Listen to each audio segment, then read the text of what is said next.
What does it mean to play a good character in a game of Draw Steel or D&D? How do you play a good character in one of those games?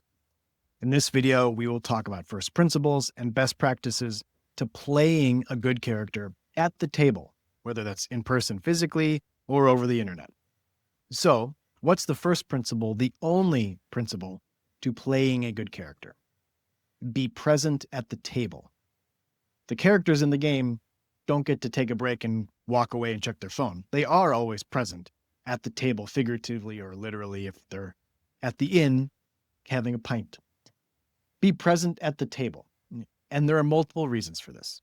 First of all, the act of playing a game, of coming together, again, physically or over the internet, is an act of respect to the other players, the GM, the director.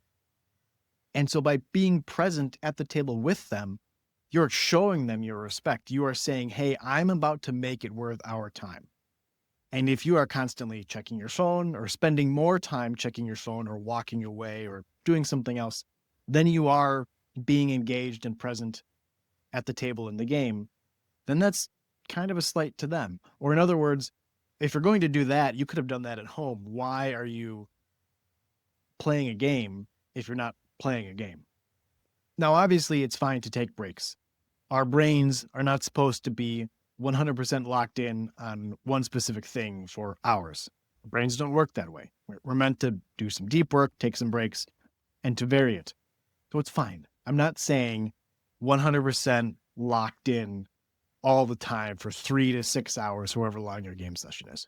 But I am saying try to be conscious of how present or not you are at the table, how engaged or not you are at the table. And by the way, a lack of engagement isn't necessarily the player's fault. It could be a signal that this just isn't the game for you, either whatever is happening in this particular moment at the game, or just the game itself, the campaign, the director, the other players. It could be a signal that it's just not for you. So listen to that, check in with yourself, and ask yourself, is this just me right now? And what can I do to up my engagement or my presence by a couple of percentage points? Or is this the game and it's my brain or my attention span telling me something about the game that I'm participating in and maybe I shouldn't be participating in? Both are fine. The other reason, especially with a game like Draw Steel, to be present is that some games really benefit and either incentivize or encourage player engagement, player presence at the table. For example, with Draw Steel, which I'm very excited to come out soon, maybe it is out by the time this video is out, I'm actually not sure. But Draw Steel relies heavily, I think, at least compared to 5th edition D&D, on active player engagement rather than just the director handing them things to do. And that's especially true in combat, by the way, where players' characters can do a lot in combat. And they can often do things when it's not their turn. Where in D&D, you have a reaction, or maybe you held your action, and that's it. And not every class can effectively use a reaction or something else. And so often, especially in D&D, especially in badly designed combat in D&D, players spend a long time doing nothing until it's their turn. And Draw Steel actively tried to solve for that and to increase player engagement during combat and to just make it more fun, more active. And I think they succeeded with that because players can do a lot in combat, even when it's not their turn. And so if you are not present at the table and you think it's safe to walk away because it's not your turn, in Draw Steel, it's not safe, all right? And you might miss out on a lot of the fun in the game because you expect it to be like something else. So just do your best, be present, be engaged, and show the other players and the director the respect that I think you all deserve for taking time to do this together. Okay, that was the only principle, to be present and be engaged. But now we can move into best practices.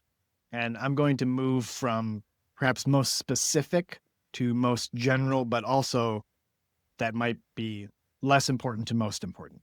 We'll see. I'm sure people will take away different things from this, but I have ordered these from most specific and least important to most general and most important, because that's how I view these. So first best practice, reinforce character with the mechanics from the game. And this will vary depending on the game because each game will have different mechanics. So how this is expressed will be different. I'm going to use Drawl Steel as the example here. And I'm going to talk about Dazbog, which is a character, a dwarf paragon that I made in the companion video to this one called How to Make a Good Character, which is about everything that goes into making the character before you sit down at the table. And in that video, I talked about how Dazbog, who is this dwarf censor, a paragon censor, and he has this goal, this holy mandate to be a bright light in a dark world. And when I was reading about dwarves, I discovered that in Drawl Steel, dwarves have this ability called runic carving, which allows them to take a couple of minutes and carve runes onto their skin, because dwarves sort of have stone for skin in Drawl Steel. And then those runes will give them effects, abilities.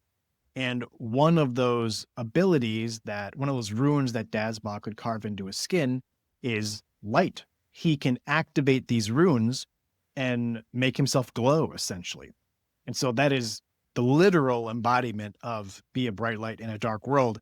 If he's walking through a dungeon with the rest of his adventuring party and everybody else can't see, but he says, you know what, watch this. And he turns on the runes and suddenly he is illuminating a dungeon, a cavern, wherever they're at. Now that's very literal, but that's okay. Not everything needs to be 6 layers deep, especially at level 1. And he would have this at level 1. It's a dwarf ancestry trait. So every dwarf would get this. There are other runes, not just light. You can change them. But the point is, it's okay to be on the nose, especially at level 1, because it's a very easy, simple way of quickly defining or associating the character with a particular mechanic, especially if that mechanic reinforces something less tangible about them. So be a bright light in a dark world, very intangible intentionally, but now I can connect that to something very tangible and very beneficial to the party, especially if they're dungeon crawling or something like that.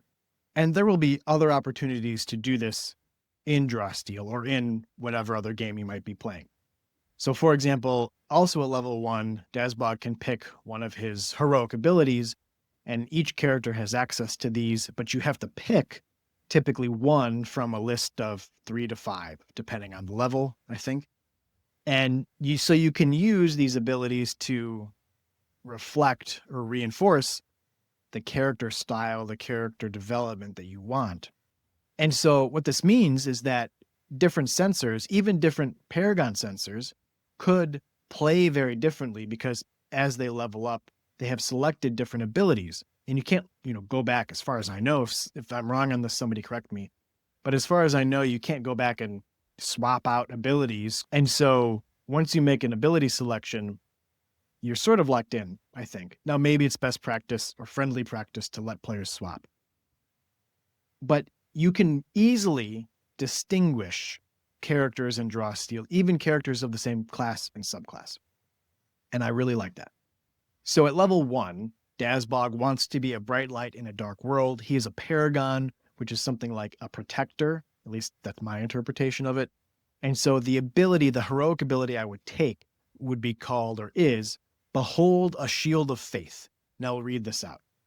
A mighty blow turns your foe's vitality into a holy light that envelops you and an ally, discouraging enemies who might attack you. That's another way of being a bright light in a dark world with his ability. This also does damage when he targets something. And then there is an effect that says, until the start of your next turn, enemies take a bane on ability rolls made against you or an ally adjacent to you. So that's reinforcing the protector roll. A bane is a negative modifier to their attack roll, so it makes it harder for them to affect you with an attack or an ability. And that is the mechanical representation of this holy shield that Dazbog, or the censor, would place around an ally near him. And that's just great flavor that reinforces the character image that I had for Dazbog of being a protector, of being a bright light. But you don't always have to commit to the same trope or character trait. And so later on, as you level up, let's say Dazbog has gone through some very significant character development. For example, let's say he was faced with a choice to either save a village of innocent people who were under attack, and I would associate that with being a bright light, or he could reacquire a holy relic that was stolen from his church. And he has to decide between the two. The director presents him with this character-defining choice. You have to pick one or the other. If you pick saving the relic, then the town is destroyed. If you pick the town, then the relic is moved or lost, and his journey to save or reacquire the relic starts all over again. And let's say Dazbog picks save the relic and abandon the people.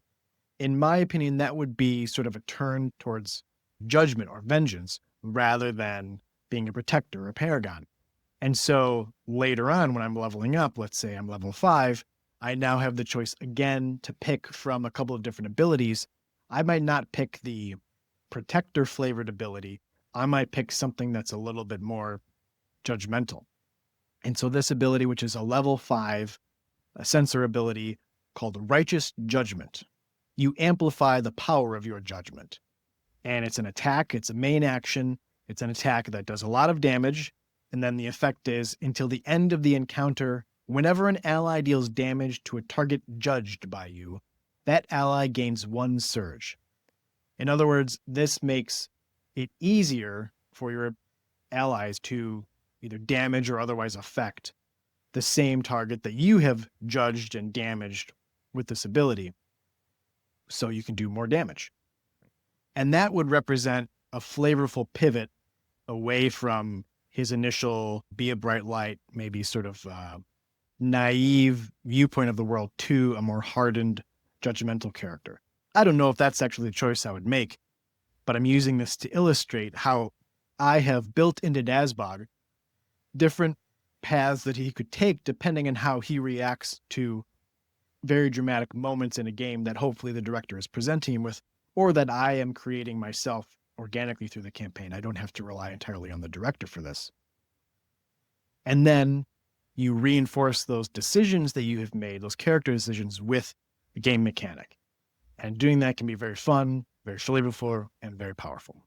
Best practice number 2, act in character. And this isn't what you think, hopefully.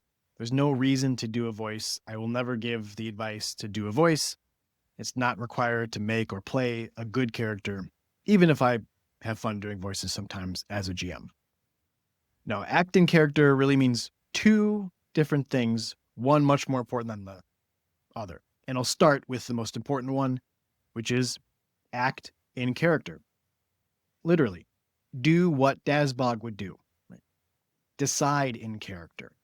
It's your character that is in the game world, making decisions and acting in the game world. And it is your job as a player to understand and try or attempt to make a decision to act as closely as possible to what you think your character would do. And that sounds obvious. This is a role-playing game. We're talking about role-playing games. That's what everybody should be doing.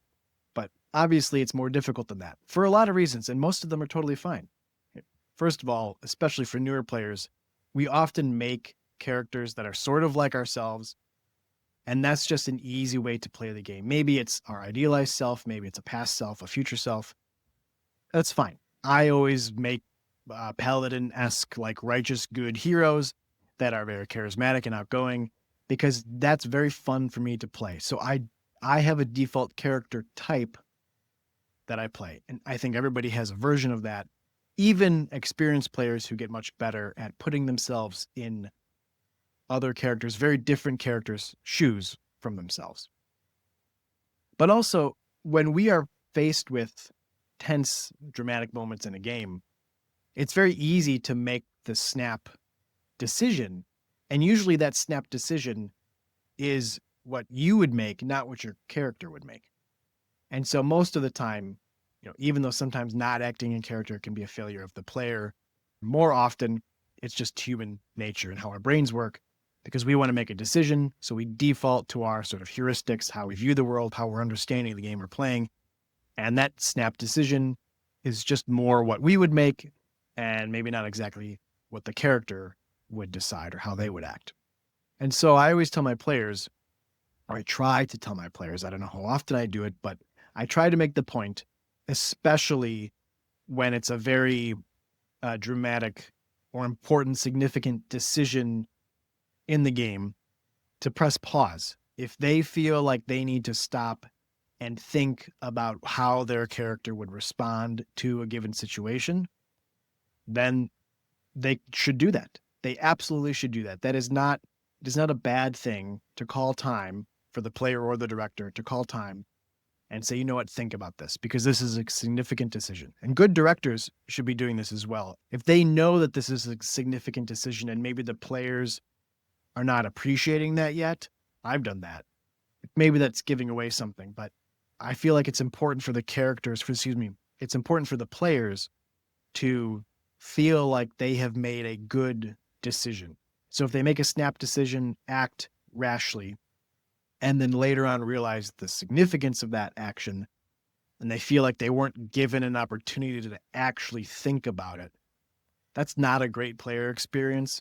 And so for both players and directors, if something is important, call time and really take a moment to think about how your character would act in that moment and do your best to take yourself out of the decision-making process. This takes practice, but it is entirely possible.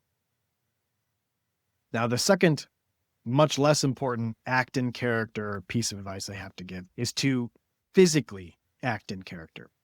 Now, I said you don't have to do a voice, and you don't.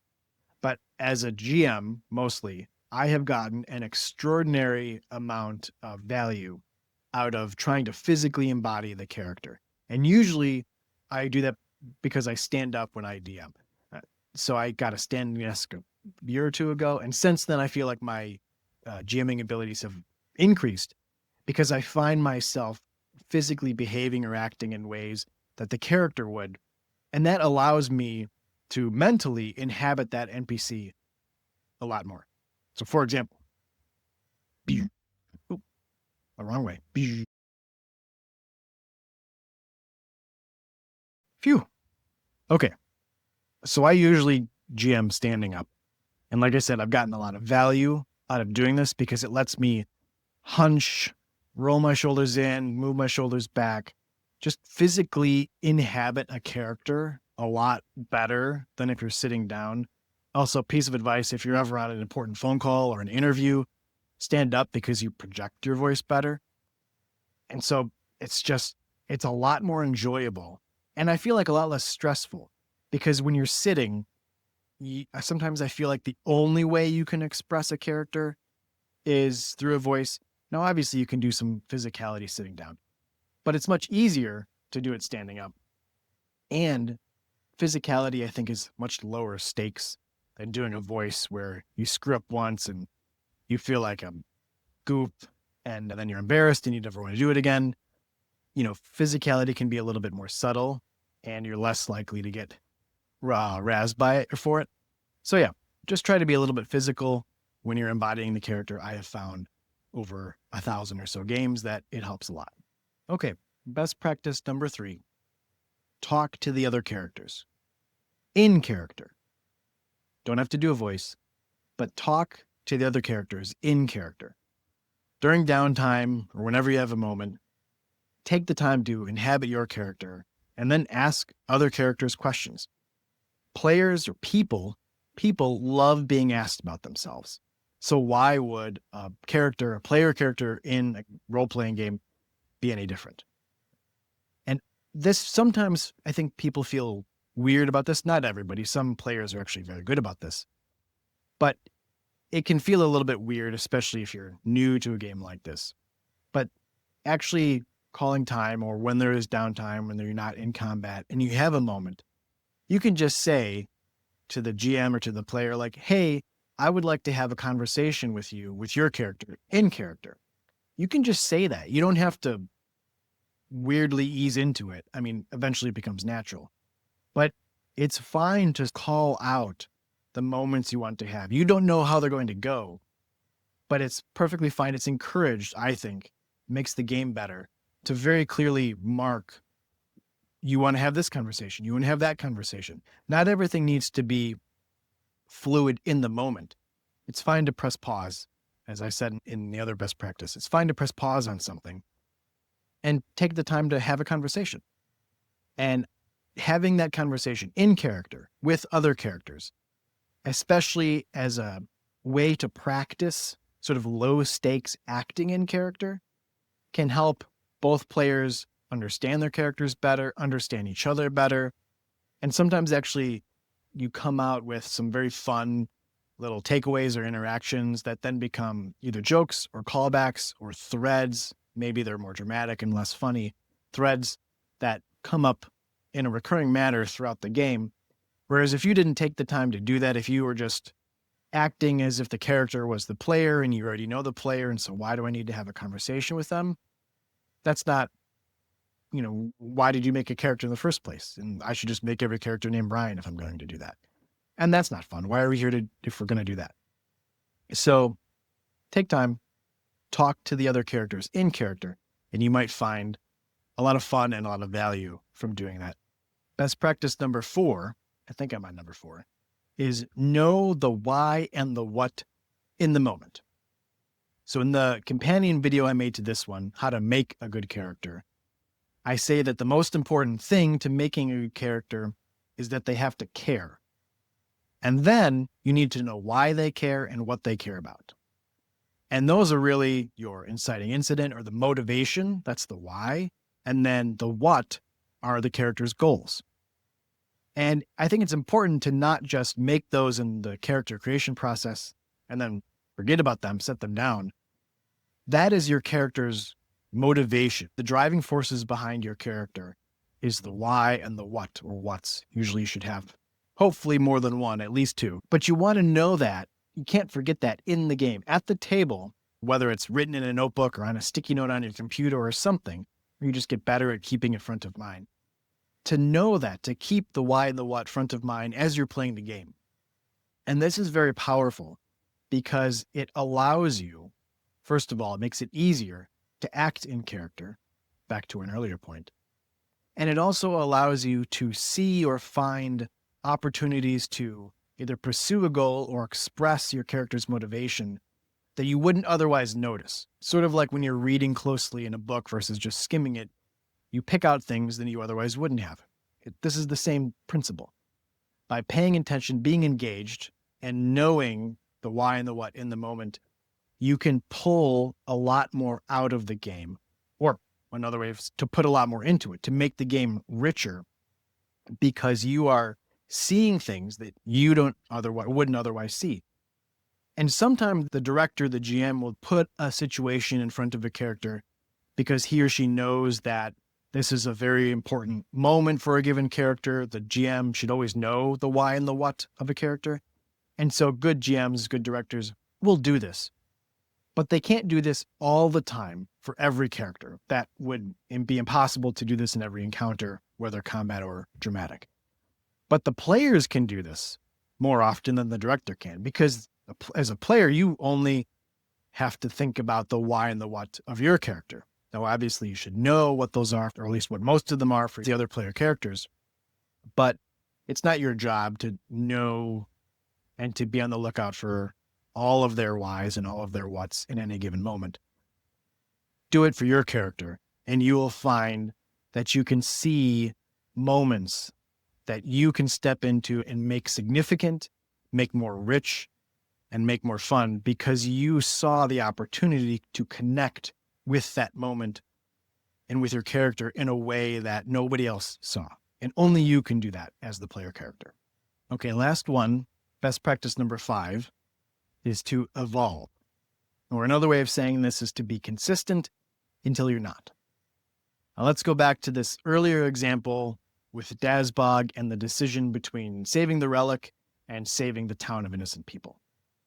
That is a very clearly delineated dramatic moment in his character growth. And what he decides should impact him as a character. And I think it's easy to be presented or come to one of these moments in a game and to make the decision and then just go back to being the character you were before the decision. That's actually probably how it usually works, because it's easy because you've already understood that character. And you often don't take the time to make sure you're reflecting and incorporating that decision into your character growth. But you should. Characters are people, theoretically, and they should evolve or change like people over time, especially if you are faced with a dramatic moment that might traumatize you or change you, teach you something about yourself or something about the world that you didn't understand before. And that should change how the character behaves in the future. And I talked about this not just with that decision, but with how I'm selecting and abilities, the game mechanics to reinforce that.